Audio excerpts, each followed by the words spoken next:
नमस्कार and welcome to R K गुरु। तो आज हम अपना नया टॉपिक शुरू करने जा रहे हैं, जिस टॉपिक का नाम है हमारा गैमीटोजेनेसिस। हमने पहले पार्ट में मेल पार्ट कंप्लीट किया, दूसरे पार्ट में फीमेल का पार्ट कंप्लीट किया। अब हम इस पार्ट में अपना गैमीटोजेनेसिस देखने वाले हैं।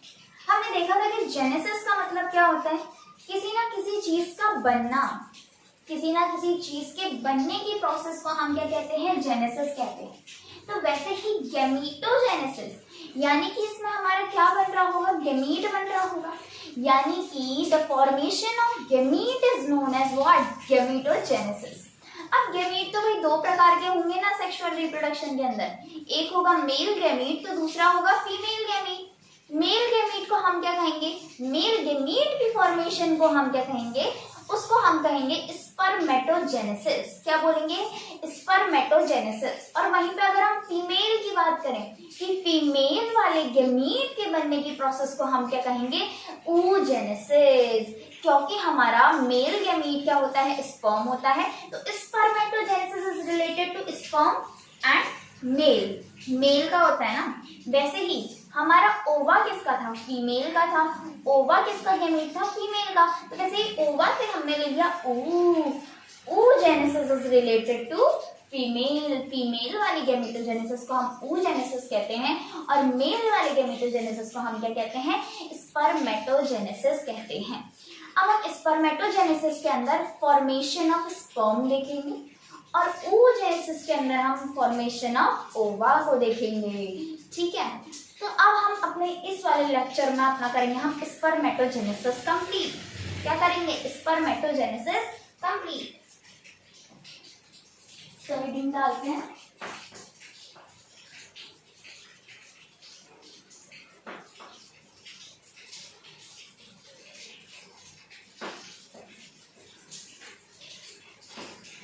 गैमीटोजेनेसिस दो प्रकार की, कौन कौन सी,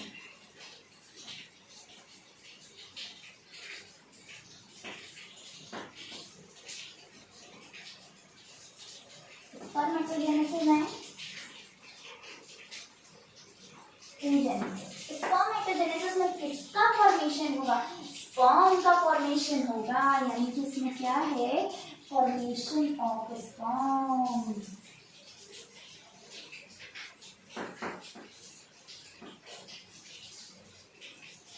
और किसमें होगा, मेल में होगा।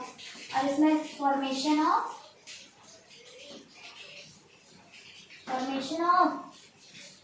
ओवा, यानी कि किसमें होगा, मेल में होगा और ये मेल के अंदर होगा। तो हम यहाँ पे शुरुआत करते हैं ना अपने स्पर्म बनाने की प्रक्रिया। अब देखो, पहले शादी करानी है, शादी कराने के लिए एक लड़का और एक लड़के की तो जरूरत होगी, लड़का और लड़की तो चाहिए ना शादी के लिए। तो हमको जब इनके गैमीट की शादी करानी होगी उसके लिए पहले हम गैमीट तो चाहिए। तो पहले हम अपना मेल गैमीट बनाते हैं, फिर हम अपना फीमेल गैमीट बनाएंगे, फिर दोनों गैमीट की शादी कराएंगे, मिला देंगे। ठीक, तो हम अपने स्टार्टिंग यहाँ किससे करने वाले हैं, स्पर्मेटोजेनेसिस से हम यहाँ पे स्टार्टिंग करेंगे, यानी कि हम अपने स्पर्म के बनाने की विधि को प्रारंभ करेंगे।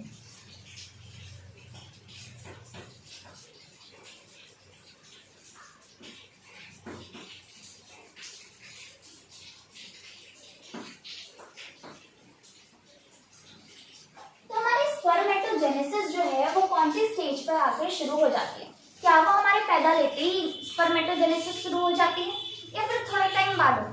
तो स्पर्मेटोजेनेसिस कब स्टार्ट होती है, प्यूबर्टी के टाइम पे। कब होती है, प्यूबर्टी के टाइम पे। और वहीं मैं बात करूं अगर oogenesis की, तो oogenesis जो है वो एम्ब्रियोनिक स्टेज से ही होनी शुरू हो जाती है। किस स्टेज से, एम्ब्रियोनिक स्टेज से। और इवन एक और चीज है कि जो हमारी स्पर्मेटोजेनेसिस है, यानी कि जो हमारे स्पर्म है वो हमारी ओल्ड एज तक भी बनते रहते हैं।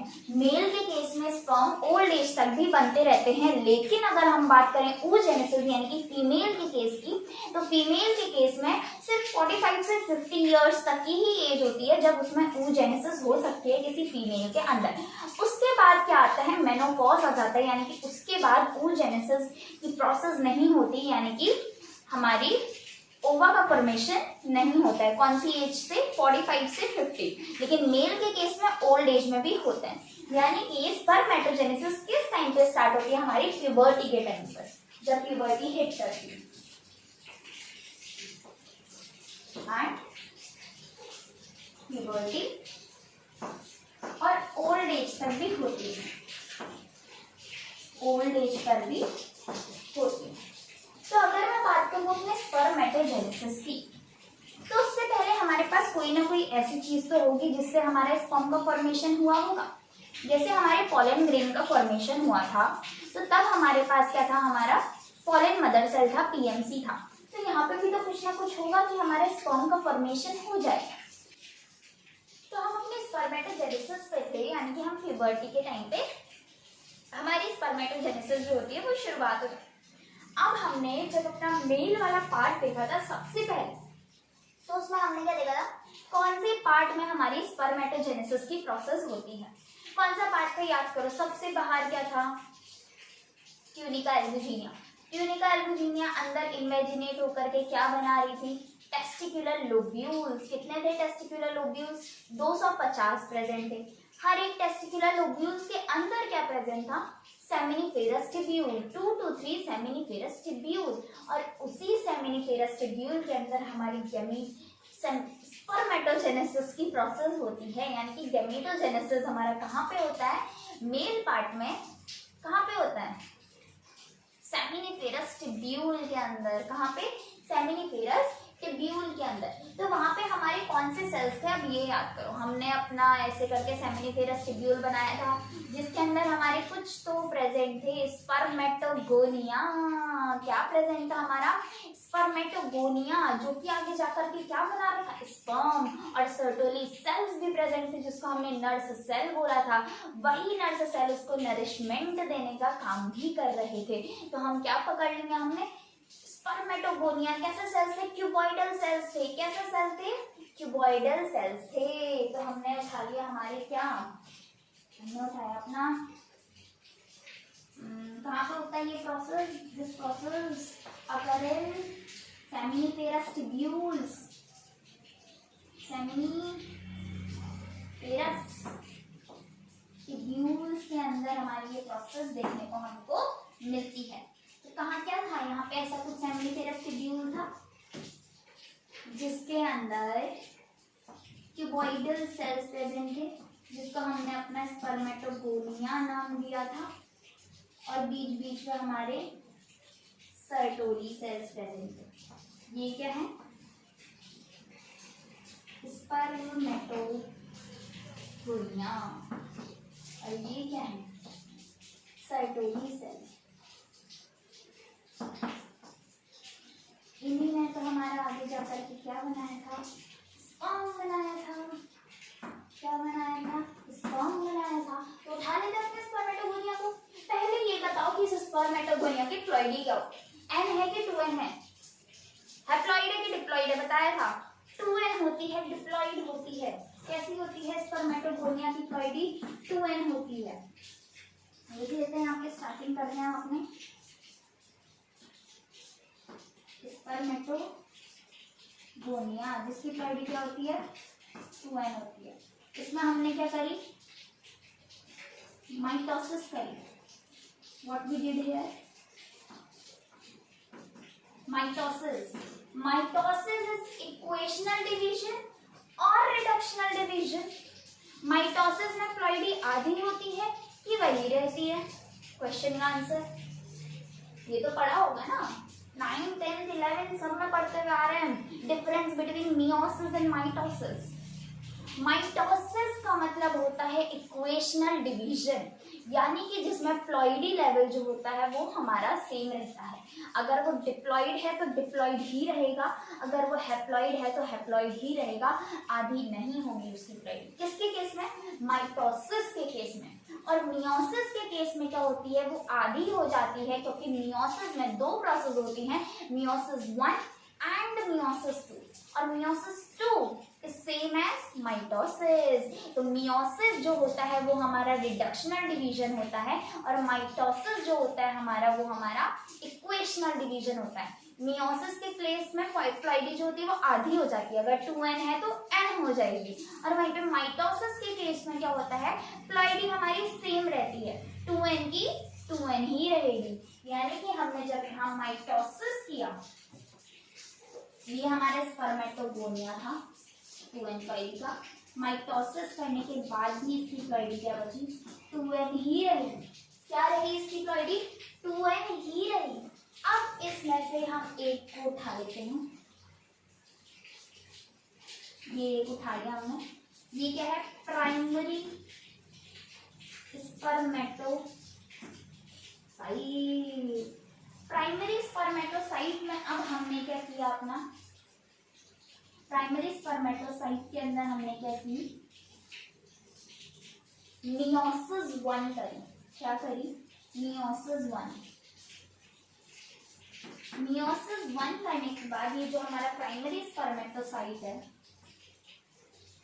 जिसकी प्लॉइडी थी हमारी 2n, तो मियोसिस 1 करने के बाद इसकी प्लॉइडी क्या हो जाएगी, आधी हो जाएगी। यानी कि 2n से क्या हो जाएगी हमारी, n हो जाएगी। ये क्या हमारे सेकेंडरी स्पर्मेटोसाइट,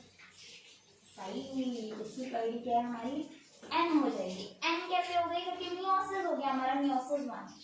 अब हमने अपने सेकेंडरी स्पर्मेटोसाइट को उठाया, इसमें अपनी क्या कर दी, मियोसिस 2 कर दी। क्या कर दी, मियोसिस 2 कर दी। मियोसिस 2 करने के बाद ये n का और n, हाँ n/2 हो जाएगा क्या, नहीं, मैंने बोला था मियोसिस 2 जो है वो सेम किसके जैसा है, माइटोसिस जैसा है। तो माइटोसिस में क्या होता है, प्लॉइडी सेम रहती है, वैसे ही मियोसिस 2 के अंदर भी क्या रहेगी, हमारी प्लॉइडी सेम रहेगी। तो हमारे सेकेंडरी स्पर्मेटोसाइट से हमने क्या बना दिया, अपने स्पर्मेटोजोआ, स्पर्मेटोजोआ बना दिए। क्या बना दिए, स्पर्मेटेड बना दिए, स्पर्मेटेड बना दिए, स्पर्मेटेड बना दिए। और इसकी प्लॉइडी भी क्या रहेगी हमारे पास, n ही रहेगी। जब ये हमारे स्पर्मेटेड बन के रेडी हो गए, हमने अपने स्पर्मेटेड बना के रेडी कर दिए। अरे इनको कुछ ना कुछ तो करो, इनको हेड तो दो, इनको टेल तो दो। हेड क्यों चाहिए इनको, हाइड्रोलाइटिक एंजाइम होता है उसके अंदर, स्पर्म लाइसिन। और अगर हम बात करूं टेल क्यों चाहिए इनको, मोटिलिटी, फ्लैजिला, फ्लैजिलेटेड टेल चाहिए इनको मोटिलिटी के लिए। भाई ये खुद ही तो चल के जाएंगे, इनको हम सरका के आगे को थोड़ा भेजेंगे, खुद ही तो जाएंगे। तो खुद जाने के लिए इनको क्या चाहिए, इनको चाहिए है टेल। तो वही हेड और टेल बनाने के लिए हम इसमें स्पर्मेटेड को कन्वर्ट कर दिए, किसमें, स्पर्मेटोजोआ में। किसमें, स्पर्मेटोजोआ में। हम इसमें मियोसिस माइटोसिस नहीं कर रहे हैं, इसमें हम इसको बस स्पर्मेटेड से स्पर्मेटोजोआ बना रहे हैं। यानी कि हम इसको क्या प्रोवाइड कर रहे हैं, टेल प्रोवाइड कर रहे हैं। क्या प्रोवाइड कर रहे हैं, टेल। और इन्हीं का नाम क्या है, स्पर्मेटोजोआ। क्या है इसका नाम, स्पर्मेटोजोआ। तो इसमें हमने क्या क्या किया, सबसे पहले रिवाइज करते हैं पूरी प्रोसेस को और एक दो नाम और देख लेंगे। ये हमारे क्या था, स्पर्मेटोगोनिया था, जिसकी प्लॉइडी थी 2n। जब हमने इसमें माइटोसिस किया तो माइटोसिस करने के बाद इससे 2 और बन गए, जिसकी प्लॉइडी सेम रही, वही 2n। 2n में हमने क्या किया, ये जो एक ले लिया हमने अपना प्राइमरी स्पर्मेटोसाइट। तो प्राइमरी स्पर्मेटोसाइट में फिर हमने अपनी मियोसिस 1 कराई। जब हमने उसमें अपनी मियोसिस 1 कराई तो उसकी प्लॉइडी लेवल क्या हो गया, आधा हो गया, उससे फर्दर 2 और बन गए। फिर हमारे ये क्या बन गया, सेकेंडरी स्पर्मेटोसाइट। सेकेंडरी स्पर्मेटोसाइट में हमने अपनी मियोसिस 2 कराई, जो कि सेम कैसी होती है, माइटोसिस जैसी।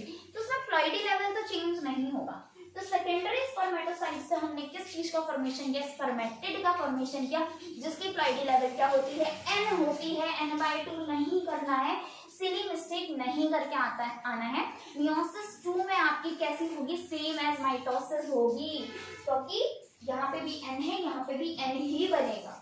फिर हमने स्पर्मेटिड को कन्वर्ट किसमें कर दिया, स्पर्मेटोजोआ में कन्वर्ट कर दिया। किसमें कर दिया, स्पर्मेटोजोआ में कन्वर्ट कर दिया। तो हमारी ये पूरी क्या है, स्पर्मेटोजेनेसिस।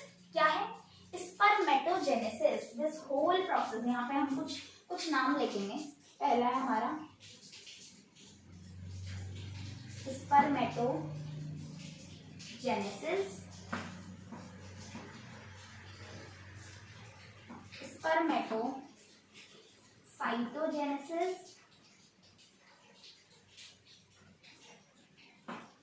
स्पर्मियोजेनेसिस,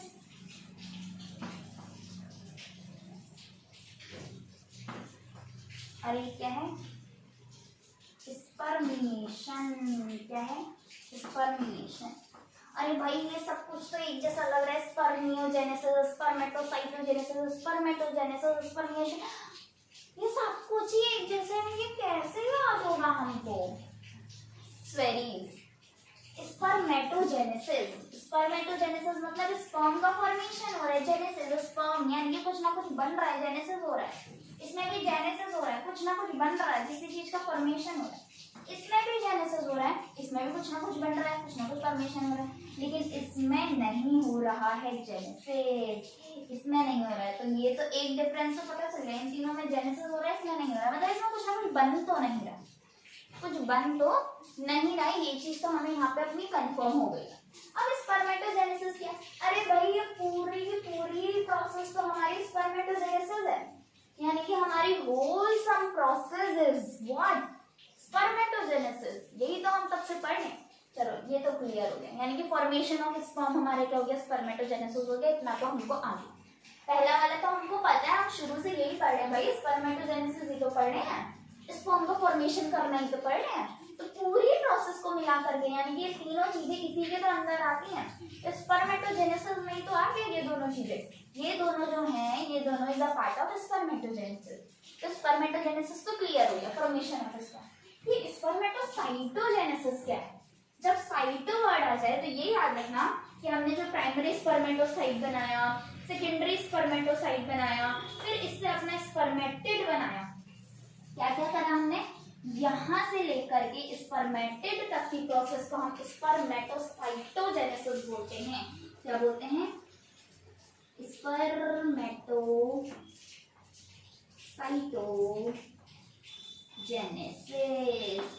प्राइमरी स्पर्मेटोसाइट से सेकेंडरी स्पर्मेटोसाइट बनाना, सेकेंडरी स्पर्मेटोसाइट से स्पर्मेटिड बनाना, ये सारी प्रोसेस किसके अंदर आती है? स्पर्मेटोसाइटोजेनेसिस के अंदर हमारी ये सारी की सारी प्रोसेसेस आती हैं। किसके अंदर आती हैं? स्पर्मेटोसाइटोजेनेसिस। ये भी हो गया सब कुछ, ये पूरा क्या है? स्पर्मेटोजेनेसिस, प्राइमरी स्पर्मेटोसाइट से सेकेंडरी, सेकेंडरी से स्पर्मेटिड बनना, ये क्या होता है? स्पर्मेटोसाइटोजेनेसिस, जिसमें साइटो आ रहा है तो उसमें साइट वाले दो वर्ड और लास्ट में टिड वाला वर्ड डालो। अब ये भी हो गया। अब ये स्पर्मियोजेनेसिस क्या है? स्पर्मियोजेनेसिस का मतलब होता है the formation of spermatozoa from spermatid, this process is known as spermiogenesis. Spermiogenesis का मतलब जो हमने अपना स्पर्मेटिड बनाया है, जिसमें अभी हेड टेल प्रेजेंट नहीं है, स्पर्मेटिड बनाया है, उससे हमारा स्पर्मेटोजोआ बनाना है, यानी कि उसको पूंछ देना, उसको हेड देना, ये काम हम किस में कर रहे हैं? अपने इस प्रोसेस के अंदर कर रहे हैं, स्पर्मियोजेनेसिस के अंदर कर रहे हैं, उसको टेल प्रोवाइड करने का काम हम इसमें कर रहे हैं। यानी कि ये प्रोसेस जिसमें हम स्पर्मेटिड से स्पर्मेटोजोआ बना रहे हैं, this process is known as spermiogenesis. क्या बोलते हैं हम इसे? स्पर्मियोजेनेसिस। ओके, ये भी आ गया, ये भी आ गया, ये भी आ गया। इसका मतलब क्या होता है? स्पर्मेटिड से स्पर्मेटोजोआ का बनना इज नोन एज स्पर्मियोजेनेसिस। अब ये क्या है? इसमें तो जेनेसिस ही नहीं आ रहा, कुछ बन ही नहीं।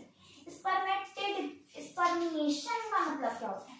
स्पर्मिएशन गया, मिएशन, स्पर्मिएशन, बाय बाय करना है अब हमें स्पर्म को। यानी कि जब क्या होता है, देखो एक छोटी सी चीज आपको बताती हूँ। जब मेरा स्पर्म बन के रेडी हो गया, अभी मेरा ये स्पर्म यहाँ पे बन करके रेडी हो गया है, तो ये स्पर्म क्या करता है? बनने के बाद उसको क्या चाहिए? न्यूट्रिशन चाहिए।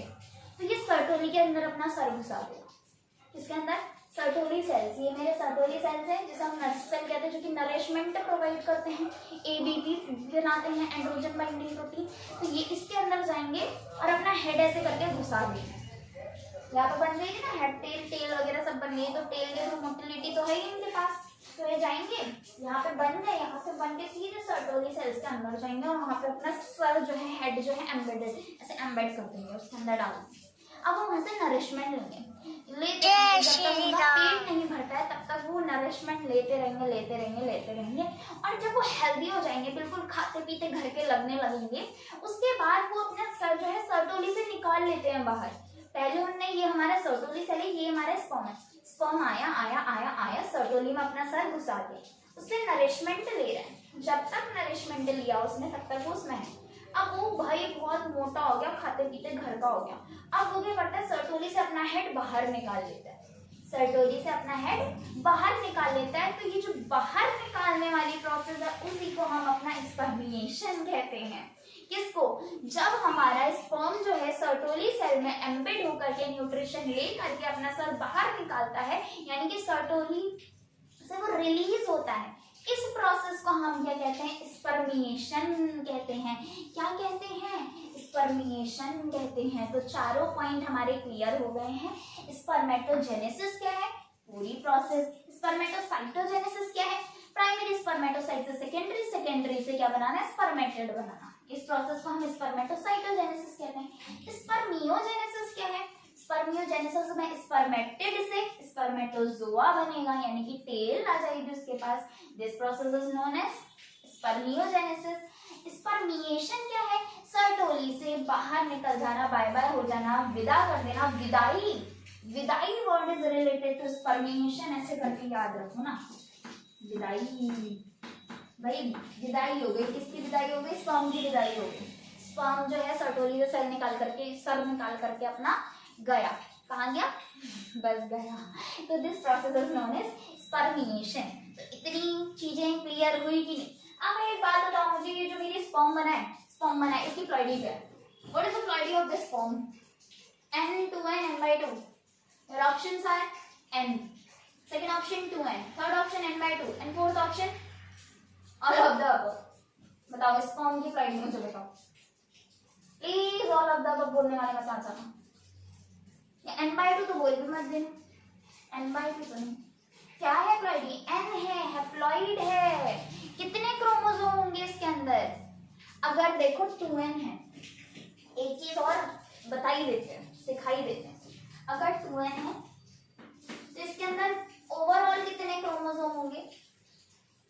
कितने क्रोमोसोम होंगे? डिप्लॉइड स्ट्रक्चर है तो 46 क्रोमोसोम देखेंगे आप। कितने देखेंगे? 46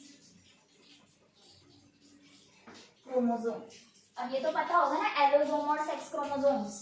2 सेक्स क्रोमोसोम होते हैं, XX, XY, और बाकी के सारे जितने भी क्रोमोसोम होते हैं वो क्या होते हैं? एलोसोम्स होते हैं।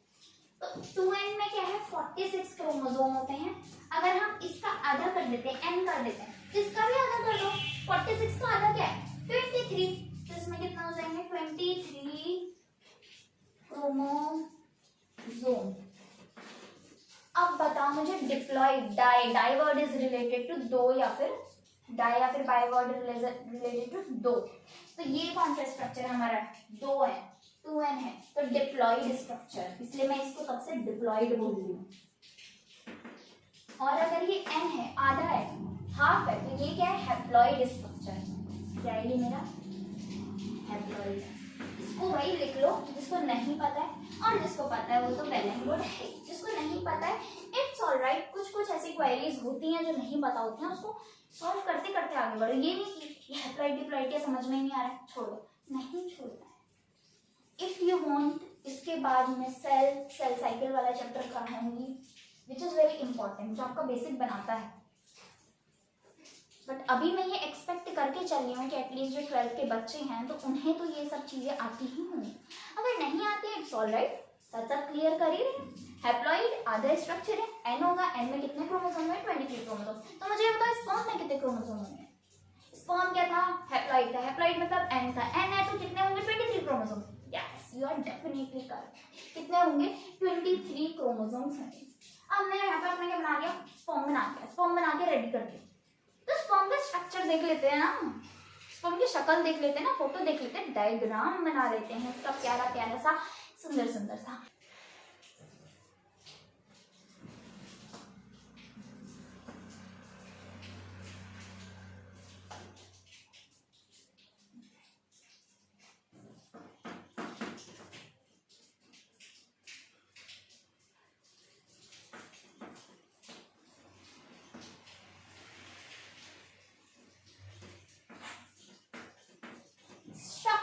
of our one and only sperm.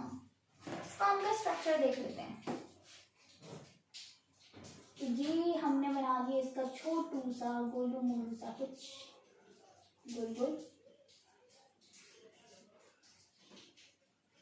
I don't know कैसा बनेगा। Let me try my best. ऐसा कुछ बना दिया है मैंने।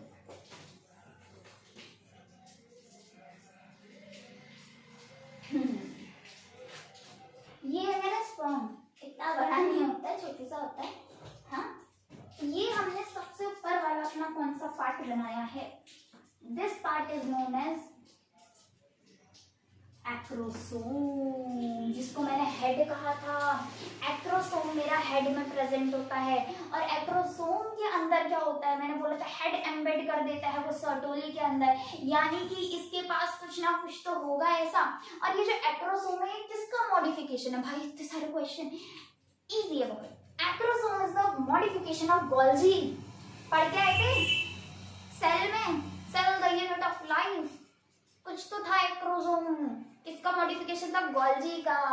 तो acrosome is the modification of Golgi. किसका मॉडिफिकेशन है? गोल्जी। और इसके पास कुछ हाइड्रोलाइटिक एंजाइम्स भी प्रेजेंट होते हैं। उसमें से एक कौन सा है? Sperm lysine. क्या है? Sperm lysine. तो इसके पास कुछ हाइड्रोलाइटिक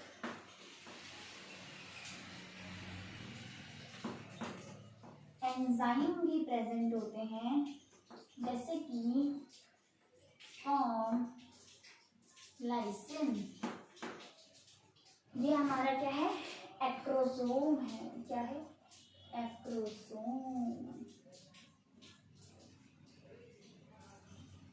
और ये नीचे क्या है हमारा? एक्रोसोम हेड के ऊपर प्रेजेंट होता है, तो हेड होगा ना ऑफकोर्स ये। So this is my what? ये मेरा क्या है? हेड पार्ट है। हेड के अंदर क्या प्रेजेंट होता है? हमारा न्यूक्लियस प्रेजेंट होता है। क्या प्रेजेंट होता है? हमारा न्यूक्लियस। कहाँ पे प्रेजेंट होगा? हमारा हेड में प्रेजेंट होगा। तो यहाँ पे हमारा क्या प्रेजेंट है? What is this? This is my nucleus. This is my nucleus. उसके नीचे हमारे यहाँ पे दो गोल गोल प्रेजेंट होते हैं। गोल गोल क्या चीज है? ये गोल गोल क्या है? These two goal goal are centrioles. These two goal goal are centrioles. एक होता है हमारा प्रॉक्सिमल सेंट्रियोल, एक होता है हमारा डिस्टल सेंट्रियोल। ये हमारा होगा प्रॉक्सिमल वाला सेंट्रियोल, और ये क्या होगा? हमारा डिस्टल वाला सेंट्रियोल। ऊपर वाला जो हमारा है वो हमारा प्रॉक्सिमल वाला है। प्रॉक्सिमल मतलब पास वाला, डिस्टल मतलब दूर वाला। P for proximal, P for pass, D for distal, D for दूर। यानी कि जो हेड वाले रीजन के पास वाला है उसको हम प्रॉक्सिमल पार्ट कहेंगे, और जो हेड वाले रीजन से दूर वाला है उसको हम डिस्टल पार्ट कहेंगे। और ये वाला पार्ट कौन सा आता है हमारा? This part is known as body. This is body. This is my head and this छोटू सा पार्ट इज माई नेक। ये मेरा नेक पार्ट होता है, ये वाला। ठीक, तो ये क्या? मेरी बॉडी। अब बॉडी के अंदर क्या प्रेजेंट है? हमारा माइटोकॉन्ड्रिया प्रेजेंट है। Mitochondria is the power house of the cell. ये तो सबको याद है। यानी कि इसका यहाँ पे भी काम क्या है? पावर प्रोवाइड करना, मोटिलिटी के लिए, स्पर्म के चलने के लिए, स्पर्म की मोटिलिटी के लिए उसको जो पावर चाहिए रहती है वो पावर कौन देता है? हमारा इसी के अंदर जो प्रेजेंट होता है माइटोकॉन्ड्रिया, वही ये पावर देता है। स्पाइरली अरेंज होता है हमारा क्या? माइटोकॉन्ड्रिया। माइटोकॉन्ड्रिया कैसे अरेंज होता है? स्पाइरली अरेंज होता है। इसका काम क्या होता है? एनर्जी प्रोवाइड करना। क्या प्रोवाइड करना? एनर्जी प्रोवाइड करना। और ये जो न्यूक्लियस है इसकी प्लॉइडी क्या होती है? हमारी 2n होती है। डिप्लॉइड होता है, 2n होती है। माइटोकॉन्ड्रिया स्पाइरली अरेंज होता है, जो कि काम क्या होता है इसका? एनर्जी प्रोवाइड करना। किसको? किसको? This is what? This is what? This is my tail. इसी टेल को एनर्जी प्रोवाइड कार्य करता है कौन, हमारा माइटोकॉन्ड्रिया। कौन प्रोवाइड करता है, माइटोकॉन्ड्रिया। तो सबसे ऊपर हो गया हमारा एक्रोसोम जो कि हेड के ऊपर प्रेजेंट है, टोपी। टोपी इज नोन एज एक्रोसोम, सर के ऊपर टोपी पहनी हुई है, दैट टोपी इज नोन एज एक्रोसोम।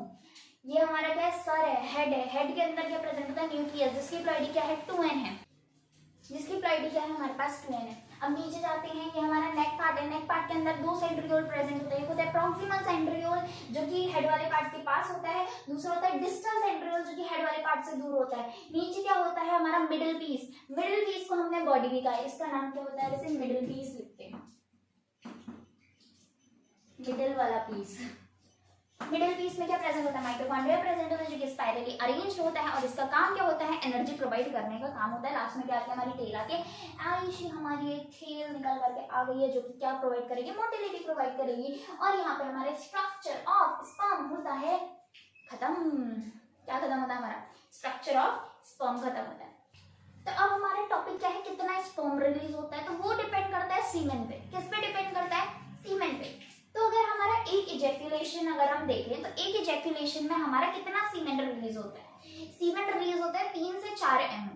तो 1 ml के अंदर कितने स्पर्म होते हैं, 1 ml के अंदर 100 मिलियन स्पर्म्स हमें देखने को मिलते हैं। तो हम अपनी पहले इजैक्यूलेशन की बात कर लेते हैं, सीमेन, सीमेन में चलते हैं। तो सीमेन हमारा पर इजैक्यूलेशन, इजैक्यूलेशन का मतलब तो पता है ना, निकलना।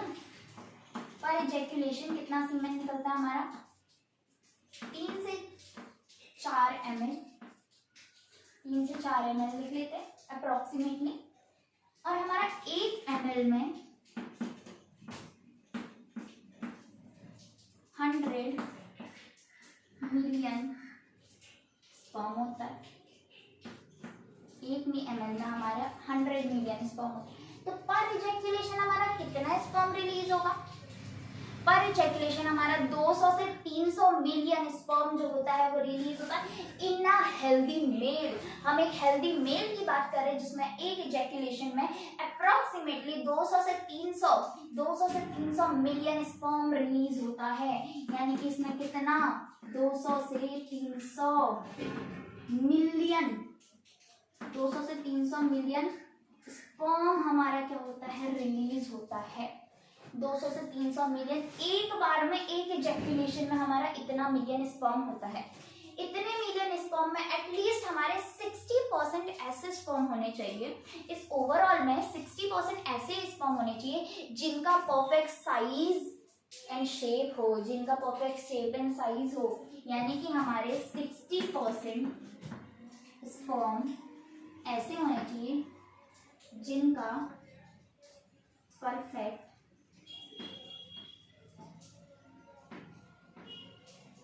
शेप एंड साइज हो। इसी 60 का 40% स्पर्म ऐसा होना चाहिए जिसके पास विग्रस मोटिलिटी हो, यानी कि बहुत खतरनाक मोटिलिटी हो, यानी कि उसके पास एनर्जी बहुत ज्यादा होना चाहिए। एनर्जी ज्यादा होगा तभी तो ये मोटिलिटी कर पाएगा अपनी टेल की हेल्प से। यानी कि इस 60% का भी 40%, नॉट ओवरऑल का 40, it is of this 60% is 60% का भी 40% स्पर्म ऐसा होना चाहिए जिसके पास क्या हो, क्या हो, क्या हो, क्या हो, विग्रस मोटिलिटी हो। क्या हो, विग्रस मोटिलिटी हो। अगर उसके पास इसमें से कोई भी चीज ऐसा होता है कि या तो स्पर्म कम हो जाते हैं, यानी कि क्या हो जाता है, उसको प्रॉब्लम हो जाती है, या तो स्पर्म काउंट खत्म हो जाते हैं जिसको हम क्या बोलते हैं, एजोस्पर्मिया कहते हैं। क्या बोलते हैं, एजोस्पर्मिया बोलते हैं, जिसमें स्पर्म भी खत्म हो जाता है, स्पर्म काउंट खत्म हो जाता है। इसी ये सब केसेस जो होते हैं, इनको केसेस को सही करने के लिए हमारे पास कौन सी टेक्निक होती है, आईवीएफ होती है, इन विट्रो फर्टिलाइजेशन होता है, जिसमें हमारे टेस्ट ट्यूब बेबी का फॉर्मेशन होता है। वरना जो अगर हम हेल्दी मेल की बात करें, ये हेल्दी मेल की बात चल रही है, ठीक है, इसकी बात चल रही है, हेल्दी मेल की बात चल रही है। हेल्दी मेल के केस में ये होता है कि जो पर इजैक्यूलेशन है, वैसे तो हमारा 3 से 4 ml होता है जिसमें 200 से 300 मिलियन स्पर्म हमारे होंगे, क्योंकि 1 ml में हमारे 100 मिलियन स्पर्म प्रेजेंट होते हैं। तो उसमें 3 से 4 ml है, 3 से 4 ml का जो 60% स्पर्म है वो परफेक्ट शेप एंड साइज का होना चाहिए, और इस 60% का भी 40% स्पर्म ऐसा होना चाहिए जिसके पास विगरस मोटिलिटी होगी, और इसी के बाद जो एक स्पर्म हमारे पास होगा वही यहाँ का विजेता होगा, जो कि जा करके हमारी फर्टिलाइजेशन की प्रोसेस को करेगा। सिर्फ एक ही स्पर्म एंटर कर पाता है, एक से ज्यादा नहीं, सिर्फ एक ही स्पर्म हमारा जो है एंटर कर पाता है ओवम में, उससे ज्यादा नहीं कर पाते हैं। ये भी चीज याद रखनी है, चाहे बन तो कितने ही जाए यहाँ पे, कितने ही बन जाए यहाँ पे, लास्ट में भी कितने ही बच जाए यहाँ पे विग्रस मोटिलिटी के बाद भी, फिर भी अंदर एंट्री तो उस एक हीरो की ही होगी, बाकी के वो साइड हीरोज विलन सब अलग रह जाएंगे। एंट्री सिर्फ एक ही हीरो को मिलती है जो बिल्कुल करेक्ट टाइम पर वहां पे पहुंचेगा और फटाक से उसकी वॉल के पास जाएगा, अपना हेड एम्बेड करेगा और सारी वॉल को तोड़ते हुए अंदर जाएगा। जो पहला हीरो होगा सिर्फ वही हीरो के लायक कहलाया जाएगा, और बाकी के सारे या तो साइड हीरो बन जाएंगे या फिर विलन के उसमें आ जाएंगे। समझे कि नहीं बबुआ? अब इसके आगे बढ़ते माने। तो अब हमारा अगला टॉपिक शुरू होगा, which is our hormonal control. भाई ये सारी प्रोसेस क्या ऐसे ही हो जाएगी, फ्री फंड में हो जाएगी? ये मन कर रहा है भाई स्पर्म फॉर्मेशन करते हैं, कर लेते हैं। अब भाई लाखों करोड़ों स्पर्म बन के रेडी हो गए, अब क्या करें? मिल गया, ये इनसे भी ज्यादा स्पर्म बनते जा रहे बनते जा रहे बनते जा रहे, अब क्या करें? अब पहली बात ये बन कैसे रहे? मैं तो नहीं बोल रहा हूँ भाई, मैं एक लड़का है वो कह रहा है मैं अपनी बॉडी को नहीं बोल रहा हूँ कि स्पर्म बना मेरे अंदर, और बना और बना और बना, वो बोल रहा है क्या? वो नहीं बोल रहा है। तो ये बन कैसे रहे? और बन रहे हैं तो ये इतनी ही अमाउंट में कैसे बन रहे हैं? ऐसा क्यों नहीं हो रहा है कि ये इन्फिनिटी कितने ही सारे बने जा रहे हैं? ऐसा क्यों नहीं हो रहा? इसके पीछे भी होता है हार्मोन का खेला। किसका खेला होता है? हार्मोन का खेला। हमारे GnRH आकर के एंटीरियर पिट्यूटरी को बोलता है भाई तुम हार्मोन रिलीज, क्या रिलीज करो? हार्मोन रिलीज करो। दो टाइप के हार्मोन रिलीज करवाता है, एक होता है हमारा ल्यूटिनाइजिंग हार्मोन LH, और दूसरा होता है हमारा follicular stimulating hormone which is known as FSH। कौन रिलीज कराता है? हमारा एंटीरियर पिट्यूटरी के पास आता है। कौन आता है? GnRH। कौन? Gonadotropin releasing hormone. कौन? Gonadotropin releasing hormone. तो वहां से इंटीरियर पिट्यूटरी के पास ऑर्डर आता है। इंटीरियर पिट्यूटरी फिर दो टाइप के निकालती है, LH और FSH, luteinizing hormone and follicular stimulating hormone. LH कहां से निकलेगा और FSH कहां से निकलेगा? FSH निकलता है इन्हीं सर्टोली सेल से। FSH कहाँ से निकलेगा? इन्हीं सर्टोली सेल से। और LH कहाँ से निकलेगा? हमारे लेडिक सेल से। लेडिक सेल को हम एक और नाम से जानते हैं, जो इसके बाहर प्रेजेंट थे ना कुछ सेल्स, उनको हम लेडिक सेल्स या फिर एक और नाम बोलते थे। वो नाम फटाफट बताओ, सोचो सोचो सोचो, नहीं याद आ रहा है? पीछे पन्ना पलटो, पन्ना पलटो, और अभी ये नाम देखो। लेकिन अगर जिसको नहीं याद है वो इस लेक्चर के खत्म होने के बाद पिछले का पहला रिवाइज करेगा। भाई रिवाइज करके नहीं आना, अगर रिवाइज किया भी है तो ढंग से नहीं किया, पहले रिवाइज भी करो साथ साथ। ऐसे नहीं चलेगा कि आगे हम बढ़ते जा रहे बढ़ते जा रहे बढ़ते जा रहे, अपना टॉपिक कवर करे जा रहे हैं और पीछे का भूलते जा रहे हैं। ये ना चल रहे, तुम्हें साथ साथ सब कुछ कवर करते हुए चलना है, रिवाइज करते हुए चलना है, मैनेज करते हुए चलना है ना? सब कुछ देखना होता है भाई, ये नहीं है सिर्फ लेक्चर लेक्चर देख लिया और हो गया। भाई रिवाइज भी करो उस चीज को, नहीं कर पाते तो शॉर्ट देख लो उस चीज का। छोड़ो, हम कहाँ पे थे? लेडिक सेल में थे। लेडिक सेल का दूसरा नाम क्या होता है? देख लिया होगा अब तक तो, इंटरस्टिशियल सेल्स। क्या नाम होता है? Interstitial cells. तो इसी को हम ICSH भी बोलते हैं। किसको? FSH को, लेडिक सेल को। LH को हम अपना ICSH भी बोलते हैं। लेडिक सेल कहाँ पे निकले थे? हमारे बाहर वाले सेल्स। लेडिक सेल से हमारे क्या निकला था? LH निकला था। LH को ही हम ICSH भी बोलते हैं क्योंकि उसी का दूसरा नाम इंटरस्टिशियल सेल्स भी होता है। दैट इज, तो क्या क्या निकला? LH निकला, FSH निकला। अब LH और FSH भाई बना रहे हैं क्या बना रहे हैं? स्पर्म को फॉर्मेशन कर रहे हैं। अब जब स्पर्म को फॉर्मेशन हो जाता है हमारी बॉडी से भाई सिग्नल आ जाता है कि हाँ इनफ है, ज्यादा स्पर्म नहीं बनाना, अब स्टॉप करो। तो हमारा LH क्या करता है? नेगेटिव फीडबैक दे देता है। किसको? नेगेटिव फीडबैक देता है हमारी एंटीरियर पिट्यूटरी को। कौन? हमारा LH। अगर मैं बात करूं अपने FSH की, FSH तो भाई एंटीरियर पिट्यूटरी को दे ही रहा है नेगेटिव फीडबैक। फीडबैक, उसके साथ साथ वो GnRH gonadotropin releasing hormone GnRH को भी नेगेटिव फीडबैक भेज देता है, कहता है रुको रुको, स्टॉप करो, ये प्रोसेस बहुत सारा बन गया है, बहुत स्पर्म बन गया है, तो स्टॉप दिस प्रोसेस। तो ये नेगेटिव भी सिग्नल भेजने का काम यही दोनों करते हैं।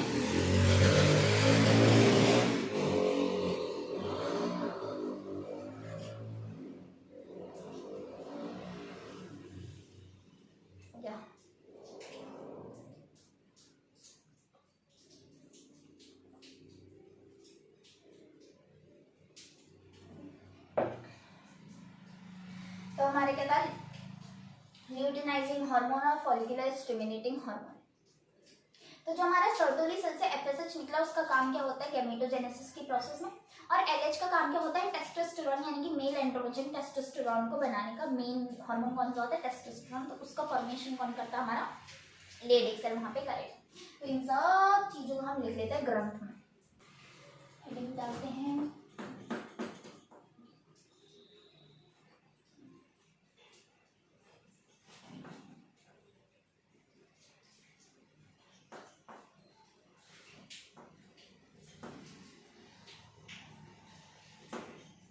हाइपोथैलेमस से सिग्नल आया जीएनआरएच को, हाइपोथैलेमस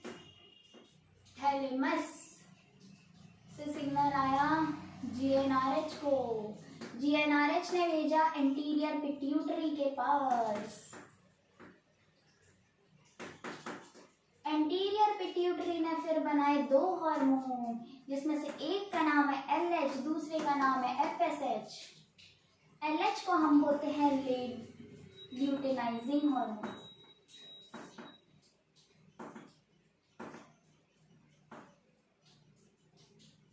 और एफएसएच को हम बोलते हैं फॉलिक्यूलर स्टिमुलेटिंग हार्मोन। क्या बोलते हैं फॉलिक्यूलर स्टिमुलेटिंग हार्मोन।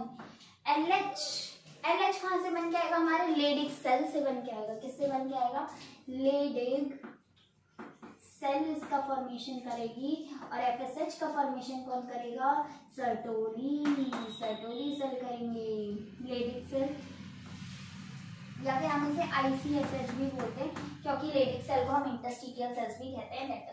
ये क्या करेंगे हमारे टेस्टोस्टेरोन बनाएगा, ये क्या करेगा मेरा गैमेटोजेनेसिस।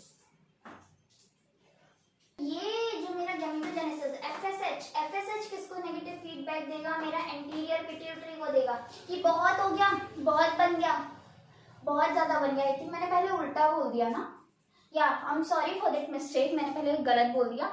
हमारे एफएसएच जो होता है वो नेगेटिव फीडबैक देता है एंटीरियर पिट्यूटरी को भी और हाइपोथैलेमस को भी, यानी कि जीएनआरएच को भी। जीएनआरएच और एंटीरियर पिट्यूटरी ये दोनों को मेरा नेगेटिव फीडबैक देगा, बट मेरा ल्यूटिनाइजिंग हार्मोन सिर्फ एंटीरियर पिट्यूटरी को ही देता है। आई थिंक मैंने पहले रॉन्ग बोल दिया एलएच और एफएसएच का, यहाँ पे करेक्शन कर लेंगे कि एफएसएच जो है वो नेगेटिव फीडबैक देता है एंटीरियर पिट्यूटरी को भी और जीएनआरएच को भी, और हमारा ल्यूटिनाइजिंग हार्मोन सिर्फ नेगेटिव फीडबैक किसको देगा एंटीरियर पिट्यूटरी को देगा कि बहुत बन के स्पर्म बंद करो, रुक जाओ, थम्बा, इतना ही बनाना है, इससे ज्यादा नहीं बनाना है। तो एलएच की क्षमता तो सिर्फ इस तक है।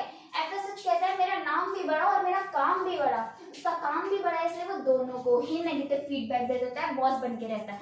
ये जीएनआरएच का मतलब होता है गोनेडोट्रोपिन रिलीजिंग हार्मोन। 11th का पार्ट है, कोई बात नहीं, आगे हम पढ़ लेंगे, नो इश्यू। इतना याद रखो, इसका नाम क्या है अभी, गोनेडोट्रोपिन रिलीजिंग हार्मोन, हाइपोथैलेमस से होता है। तो इसने किसको पार्ट किया, एंटीरियर पिट्यूटरी। अब ये क्या है, ये सारा कुछ अभी 11th के पार्ट में आता है, सब कुछ एक्सप्लेन करेंगे। एक एंटीरियर पिट्यूटरी होता है, पोस्टीरियर पिट्यूटरी होता है, दोनों के बारे में जानेंगे, सब कुछ करेंगे 11th के पार्ट में, सारा कुछ कवर करेंगे। तो यहाँ पे हम क्या बात कर रहे थे, हाँ हमें अपना स्पर्म बनाना है। तो स्पर्म बनाने की प्रोसेस में क्या होगा, हाइपोथैलेमस सिग्नल देगा जीएनआरएच गोनेडोट्रोपिन रिलीजिंग हार्मोन को, गोनेडोट्रोपिन रिलीजिंग हार्मोन से सिग्नल आएगा एंटीरियर पिट्यूटरी को, एंटीरियर पिट्यूटरी भेजेगा लेडिक सेल और सर्टोली सेल को सिग्नल, जो कि रिलीज करेंगे ल्यूटिनाइजिंग हार्मोन, और सर्टोली सेल क्या रिलीज करेगा, फॉलिक्यूलर स्टिमुलेटिंग हार्मोन। इसने क्या बनाया, टेस्टोस्टेरोन बनाया, इसने क्या बनाया, ये गैमेटोजेनेसिस करता है मेनली, इसका काम ये होता है। तो यही लोग पहले तो ये स्पर्म बनाने के प्रोसेस में पार्टिसिपेट करते हैं, फिर जब स्पर्म एक टाइम पर ज्यादा बनने लग जाता है तो उसे रोकने के लिए भी यही लोग जो होते हैं ये नेगेटिव फीडबैक भेजते हैं। एलएच नेगेटिव फीडबैक भेजेगा एंटीरियर पिट्यूटरी को कि रुक जाओ, बहुत स्पर्म बन गया, अब नहीं बनाना है। और एफएसएच क्या कहता है, भाई मैं एंटीरियर पिट्यूटरी के पास तो जाऊंगा, साथ में मैं जीएनआरएच के पास भी पहुंच जाऊंगा, मैं और काम करूंगा, वहां पे भी नेगेटिव फीडबैक देके आऊंगा कि नहीं जस्ट स्टॉप दिस, हो गया, बहुत हो गया, अब नहीं बनाना है। तो ये काम किसका है, एफएसएच का, यानी कि फॉलिकुलर स्टिमुलेटिंग हार्मोन का। तो यहाँ पे हमारा मेल पार्ट भी होता है कंप्लीट। क्या कंप्लीट होता है हमारा, मेल पार्ट भी होता है कंप्लीट। इसके बाद हम अपना फीमेल पार्ट को कंटिन्यू करेंगे।